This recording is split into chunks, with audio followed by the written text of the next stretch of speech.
Hello, ladies and gentlemen, and welcome to another episode of SlamTube here on Pez of the Mind. I am James Phoenix. With me is Chris the Mole. Hello, ladies and gentlemen, with the Yes, award, two-time award-winning. Chriz, aka the Mole. And we are tonight to talk about the just-ended WWE Backlash 2018 pay-per-view. I have it on good authority. This is the first ever cross-branded pay-per-view. Yep, since last week. Yes. So, we're just gonna basically go through what happened. So let's see what happened here. So we're not going to worry about the pre-show. So the opening match was Seth Rollins defending the Intercontinental Championship against The Miz. Yep, And that was a good match. that was a really good match. I like that match. Yeah. And The Miz does not equal Jericho's record yet. Nope, not yet. He'll probably get there if WWE keeps him on the fucking mid-card. Yeah. Which they shouldn't. He should be a main event heel, but... Yeah, he should have been a main eventer ages ago, to be fair. Yeah. Well, to be fair, he was, and then he had a terrible WrestleMania match against John Cena, and then never again. That's not what happened. Okay. His matchup with Cena wasn't terrible. He had the main title, but the problem with it when he went against Cena was it was all about Cena and The Rock, and he was just left as an afterthought, even though he was part of it. Yeah. Therefore, people are like, oh, okay, he doesn't matter. And the perception lowers him down. Right.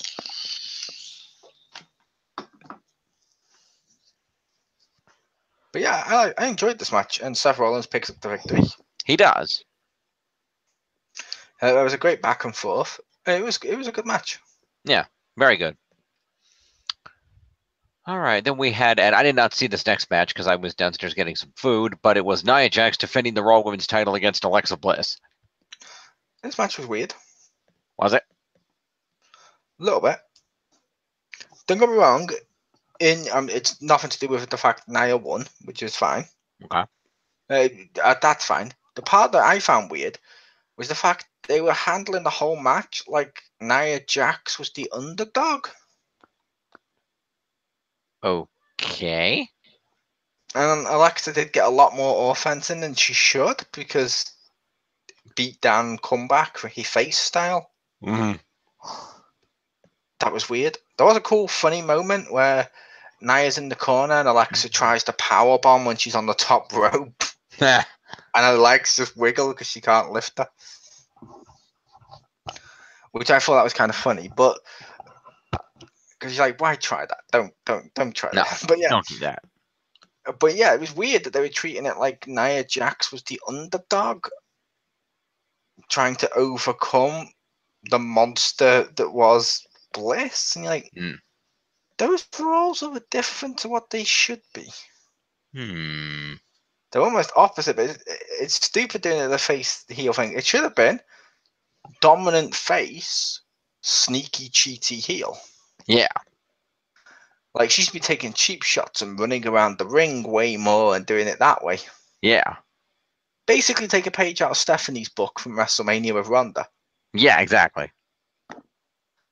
But no, they chose to do it this way, which is just an odd decision. That sounds odd. Okay. Moving on. We had Jeff Hardy defend the United States Championship against Randy Orton. Yep. And you saw that one? Yeah, it was a decent match. I liked it. Some nice back and forth. Decent match, slightly disappointed. How come? I was expecting like a really amazing RKO out of nowhere, just with it being Jeff and the stuff he does. Right, that's true. And it kind of wasn't. And I'm like, oh, okay. Yeah. Better than the Intercontinental match. Fair enough. In which Randy Orton got himself instantly disqualified and lost. But yeah. It's a case to keep his title. But yeah, it's a case of the Jeff Hardy Randy Orton match. It was a pretty solid match for it was, to be fair. I mean, let's face it, Jeff's not in his prime anymore.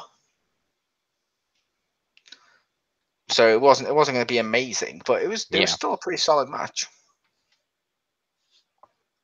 It was a solid match. Jeff Hardy picked up a victory off a twist of fate and a swanton. Yep. That was cool. Then we had a singles match between Daniel Bryan and Big Cass. I did not care for this match. It was okay. I like the story they were telling about. Okay, Big Cass is running the power, and Daniel Bryan, because of his size, is gonna have to use his tenacity and technical skill to overcome that. And it didn't work out after when he finally got Big Cass down, and he fought to get him in the yes lock, and then he did it. Cass just immediately tapped out.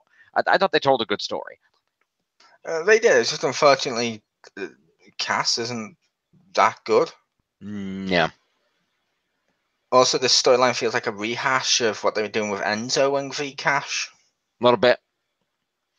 The only difference is with yeses now. It was, personally for me, I was like, but I can understand other people liking this match.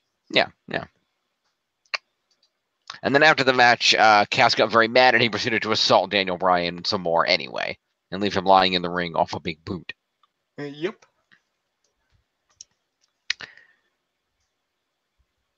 And I'm going to mention it here because I don't remember exactly where in the show it was.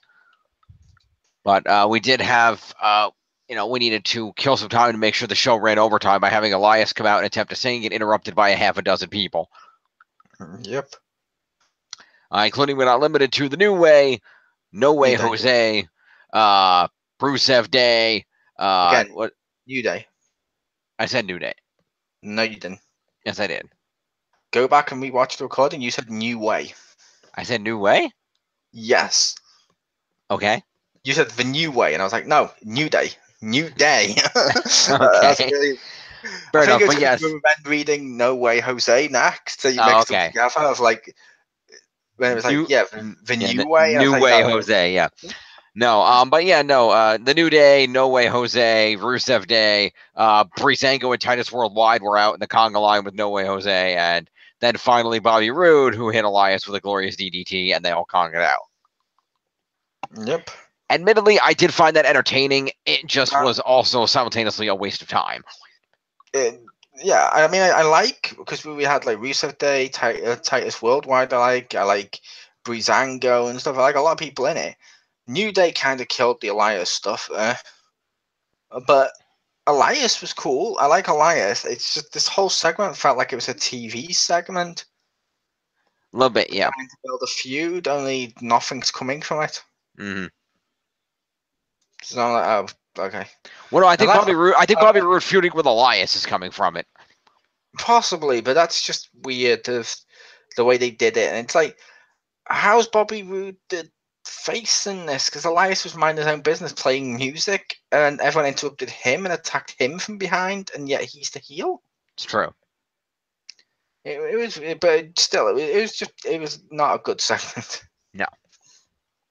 Okay. And next up, we had Carmella defending the SmackDown Women's Championship against Charlotte Flair. Yep. In what was a surprisingly decent match, although I really feel like Carmella should not be that proficient against Charlotte and shouldn't really be that level of a threat. You're literally just quoting what I said to you. Yeah. I felt the same way. I agreed with you. But yeah, it's weird that they always do that with the Money in the Bank stuff. If someone wins Money in the Bank, cheats to get cash it in. When they go to defend it, though, they're really, really suddenly skilled as fuck. You're like, ow. This isn't how you were before you cashed in. Yeah, like, if she was going to win this, what she should have done is had the Iconics come out and try to cause a distraction. And then even if that didn't work and Asuka and Becky ran out, the whole brawl would have caused a ref distraction. She could have nailed Charlotte in the face with a title belt and then won that way. Or lost that way. Or that. Because getting herself disqualified and then running away with the title would be valid heel tactic, yes. Valid heel tactic. She keeps her title. Yep. Fair enough. But no, she's officially done what Sasha couldn't, of defend her title against Charlotte. Charlotte, yep. And officially did what Asuka couldn't and beat Charlotte. Yep. Carmella must be better than both of those two. She must be. Fact, that's wrestling logic. It's a fact now. Exactly. There you go. Makes sense. But it was a really good match. You know, it was. Maybe match of the night. There is another contender for that, in my opinion, but that maybe match of the night. It's fair. And then speaking of valid heel tactics that become invalid if you use them over and over again to the point of killing any and all meaning, we had AJ Styles taking on Shinsuke Nakamura in a no disqualification match for the WWE Championship. Yep. Sad because for me, the WrestleMania match was a dud. Yeah, kind of. The Greatest Royal Rumble match was good. Mm-hmm. And this is sort of worse than that. And it's sort of like just above the WrestleMania one. I can agree with that. Like, it was boring. There was too many low blows, and a no disqualification match ends with a double count out after the low blow. It basically ends the same way the Greatest Royal Rumble wanted. Basically, just a count out via both men down to the ring versus both men out of the ring. Yeah, exactly. That's why it's like, oh, okay, you're rehashing this. Yep. And I did like the point you made about where this has to logically lead. Well, to be fair, I said that if it wasn't TLC. Right. But Money in the Bank, no, I don't think it'll be a ladder match. Which is fair. It could still be a ladder match, to be fair. But it could be. It should be something like a ladder, a cage, or a. Well, we can't do cage because they just had one of them. Yeah. Last man standing or something. But then that would just end with both of them getting counted down anyway. Or an ambulance match. That'd be interesting. We haven't done them for a while. Go something new. Go like a buried alive match or something. Yeah. Kennel in a cell match. There you go. It'll be a Punjabi prison match. Yep. I actually like those matches. They're fun. And I argue if they actually put decent people in those matches, they would be amazing. Because you got the middle bit, which is good. And then you got the outside bit with the weapons, which can be, oh my god, this is cool now they're both there. It's weird as fuck that they always pick people who aren't that good to go in those. Yeah. Like, I argue, based on, like, you, because obviously you've seen a lot of the stuff in the wrestling and stuff. I argue, like, imagine what, like, I don't know, HBK v Jericho in a Punjabi prison with that style thing of where it goes from being a wrestling match to suddenly no disqualification bit while they're trying to do a bit of a cage at once. That would be cool. And then imagine Big Show and Khali. It's not the same. No. But yeah, both Big Show and Khali have both had ones. Yep. And this shouldn't be a thing. Nope. But yeah, so the match ends in a double countdown after both men simultaneously kick each other in the balls. Because that's what people spent money on a ticket for. And AJ didn't wear a cup. He did not, which you would think he would have learned by now. Yep. We then follow that up with a tag team match featuring the team of Braun Strowman and Bobby Lashley versus Kevin Owens and Sami Zayn. Yep.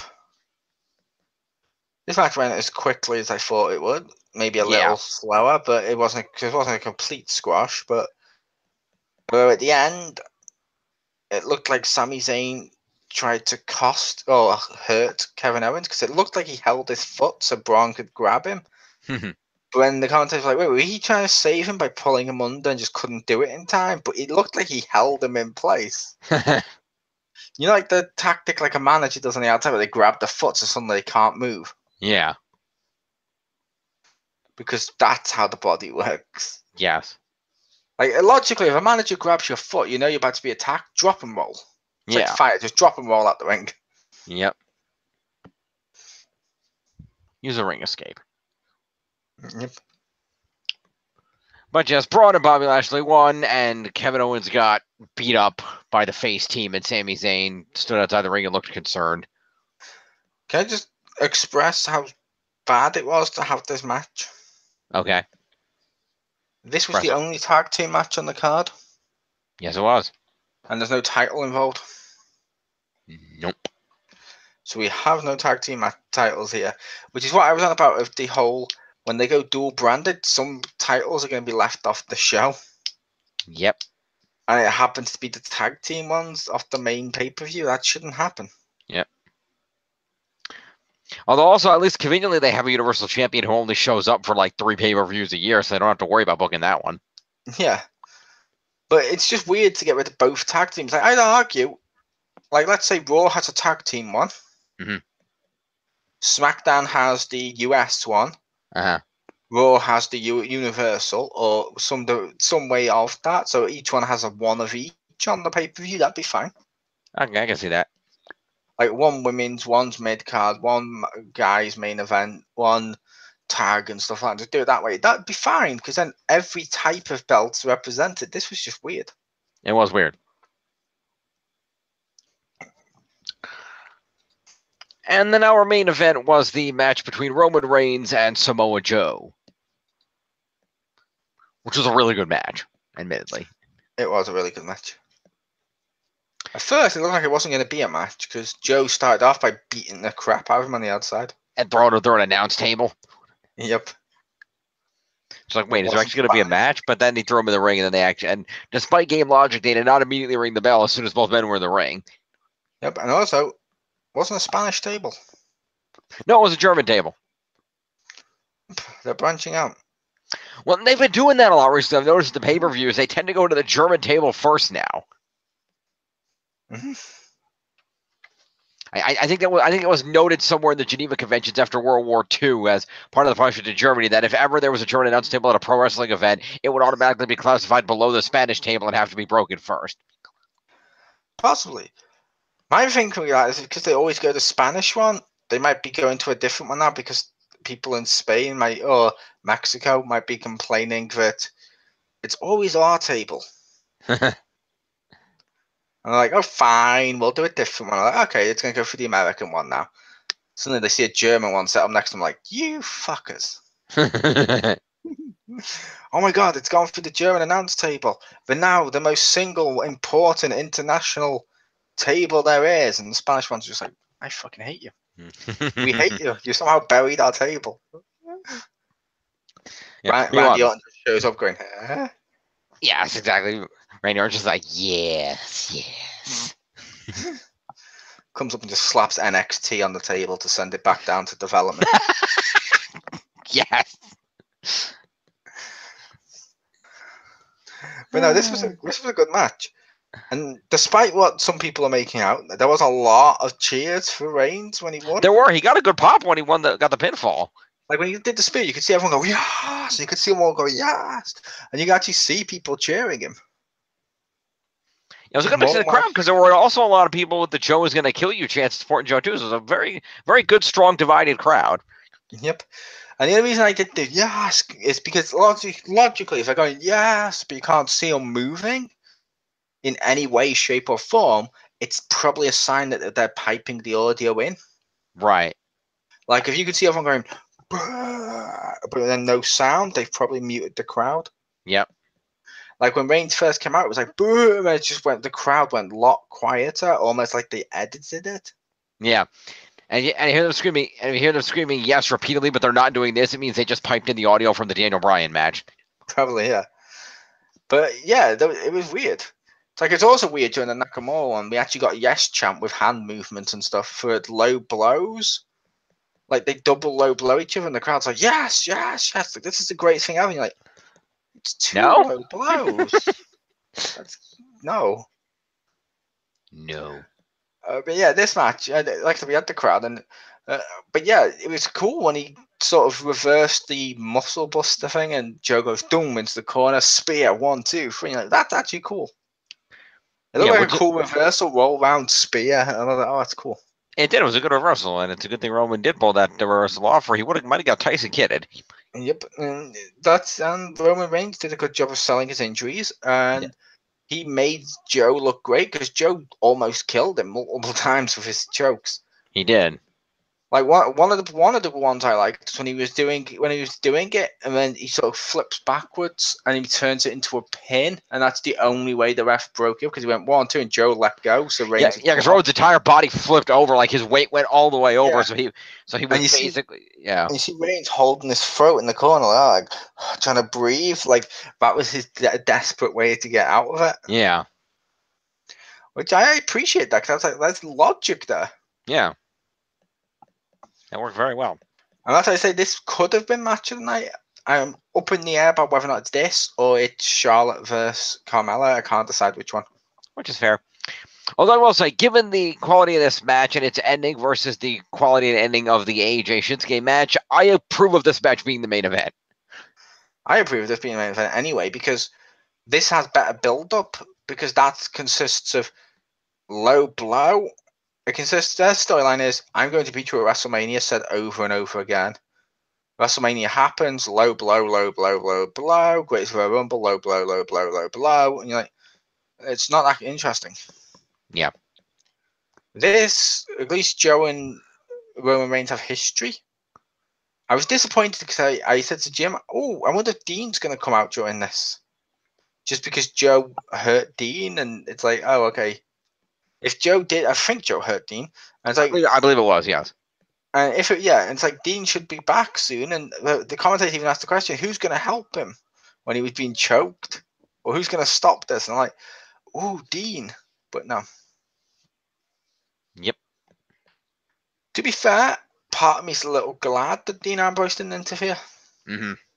For what, I mean, it was a good match. The only reason I say that is I don't like how their friendship works. Mm. If Reigns is in trouble, there's Dean Ambrose. If Dean Ambrose is in trouble, Reigns is off doing his own shit. Yep. And you're like, no. It needs to be equal, help each other. He's your friend. Yep. Like, as much as Reigns wants to fight and kill Brock Lesnar and prove how much better he is than Brock Lesnar, where the fuck was he when Dean was being beaten up and chased by Brock? Yeah, exactly. He was nowhere. Nope.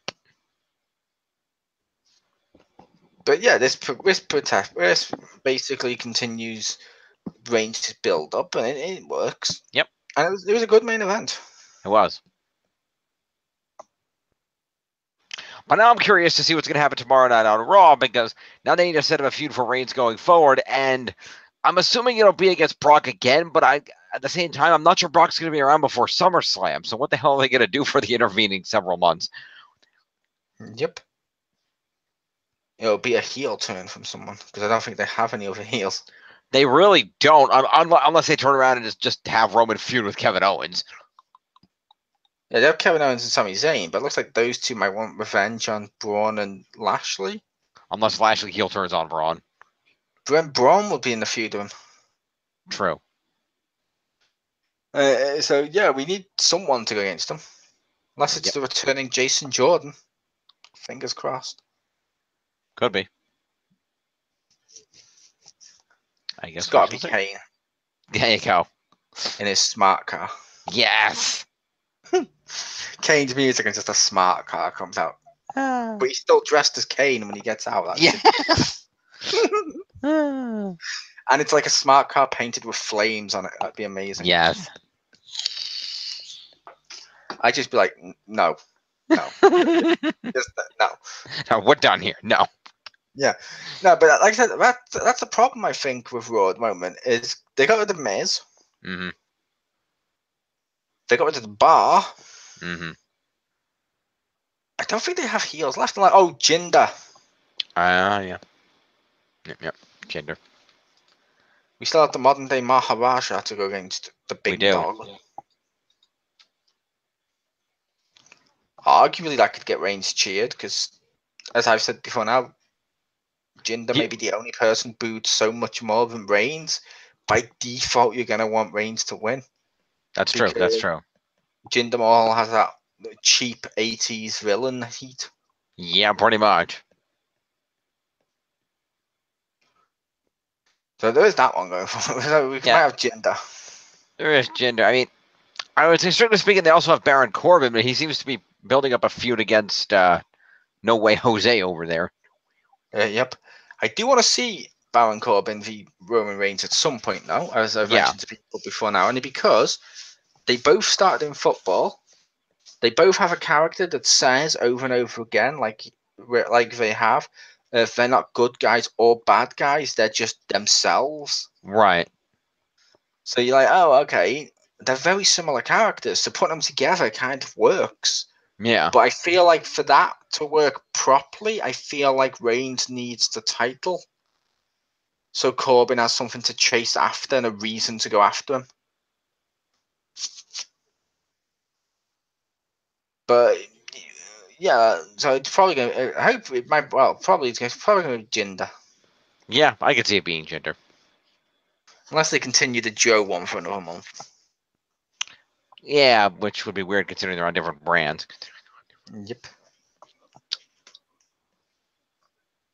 Yeah, we'll see. But yeah, that was Backlash. So overall, I think it was a pretty good pay-per-view. It's hard to judge for me. I mean, it had some good matches. There's a good representation of championships on the show. Was a little sucky that they didn't have any tag titles, but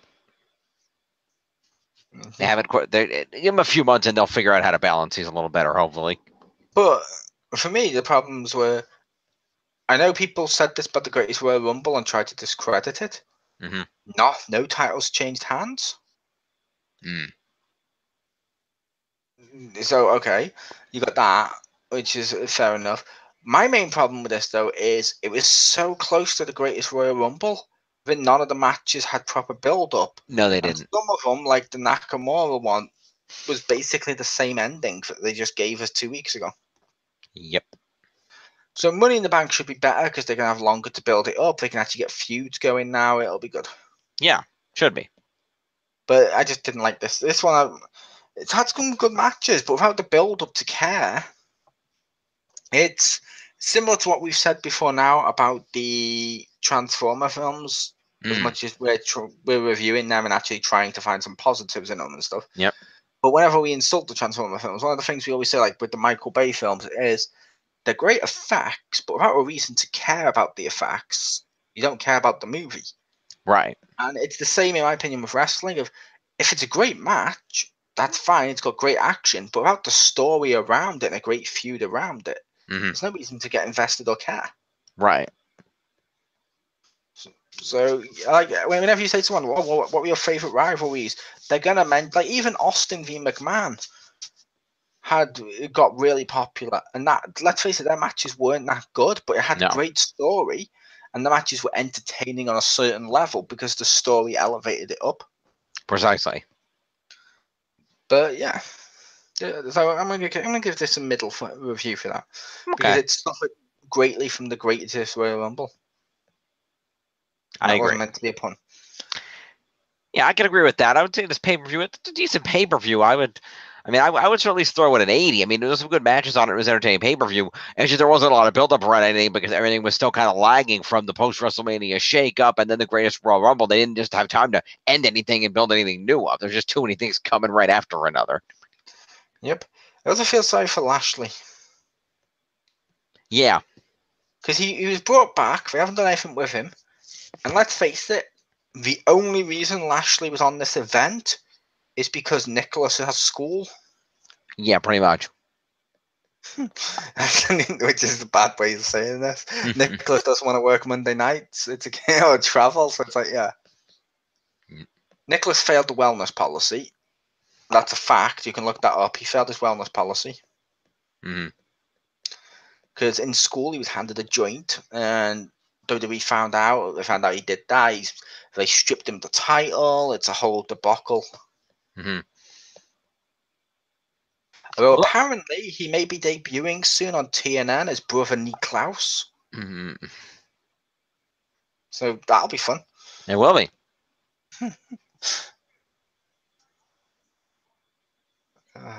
Poor Nicholas. I don't think he watches our show. No. But if he does, he won't. But if he does, I will just say, obviously, that was just a joke. Yeah. Poor Nicholas. But yeah. Yeah, like I said, Raw needs some more heels. I need to make heels. Yeah. Like, they had Bray, but he was suffering, so they had to turn him face. I can understand that completely. We need another heel. Agreed. We need at least 2 heels so we have some main event heels. Yeah. Because the only reason, the reason Brock works right now as a face, well, whatever the hell he is, as a heel, kind of. Yeah. Is because, let's face it, let's say he finishes off Reigns. He still has Seth Rollins he can go through. as much as, and he better go through him if they went against each other. But he has Finn Balor. Mm-hmm. He could go through Bobby Roode after his feud with Elias is over. There's always Dean Ambrose. I'm sure people are really begging for a rematch from their WrestleMania match that was just a 5-star classic. It was a terrible match. But yeah, it's still Dean Ambrose is a big name face. Yep. It'd be weird if they bring Dean back and turn him heel. That would be weird. Except it wouldn't be. Totally. It would be, but only because if they're going to turn him heel, he has to feud with either Seth or Reigns. If they turn him heel against Reigns, who's already booed enough, and Dean's a face returning, he's probably going to get more cheers. If anything, I think it'll be Rollins, if only because remember the last time we saw Dean before he went out for the injury. They sold the injury situation as Rollins did a suicide dive and inadvertently hit him with everybody else. Yep. That was what purportedly triggered the injury in K-Fob, or at least exacerbated it enough in K-Fob that he needed to go have surgery. So they could very easily bring back in as Dean is pissed off that Seth fucked his arm up. Oh, yeah. I was just thinking for main events, because Seth's literally the mid-card champion right now. True. But yeah, it's a case of if they brought Dean back as a main event and got him to turn on Reigns, it just wouldn't work. Yeah, I'm just thinking if they brought him back on that, had him fight, had him turn heel and fight Seth, that would establish him as a heel, do a feud for a month.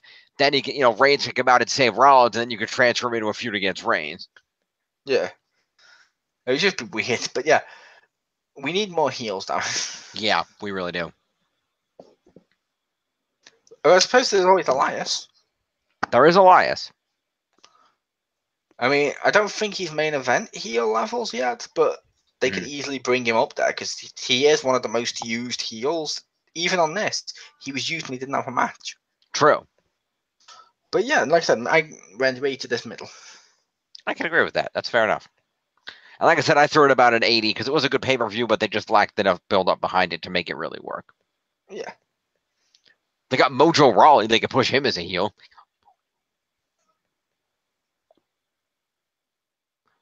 I'm assuming you're making a no face. Fair enough. We don't. No, it's Mojo. Okay. I'm gonna make like the WWE crowd and not give him a reaction. That's fair. Yeah, it's a case of Mojo. Fair enough. But yeah, this has been Backlash. Mole, thank you for joining me. Pleasure. And we will see everyone again for another SlamTube, assuming we don't decide to do something on an off-topic in between. The next SlamTube will be for the Money in the Bank pay-per-view on June 17th. No, the next SlamTube will be one of the Fridays when we have the Wrestling Awards. Oh, that's right. We're doing the awards. That's right. That's technically a SlamTube. I didn't think about that. Fair enough. Then we will see you fine folks for the SlamTube Awards, which will be on Friday, May the 25th. And, of course, lots of other great things before then. Stay tuned the end of this week. We will be talking about a variety of things, including our new Pointless Conversation show, where we just start off with the topic and kind of go off on it. And then, of course, on Saturday, we will be joined by our good friend Richter Hammer for the 5th Transformers movie. Yep. We'll see you then, folks. Peace.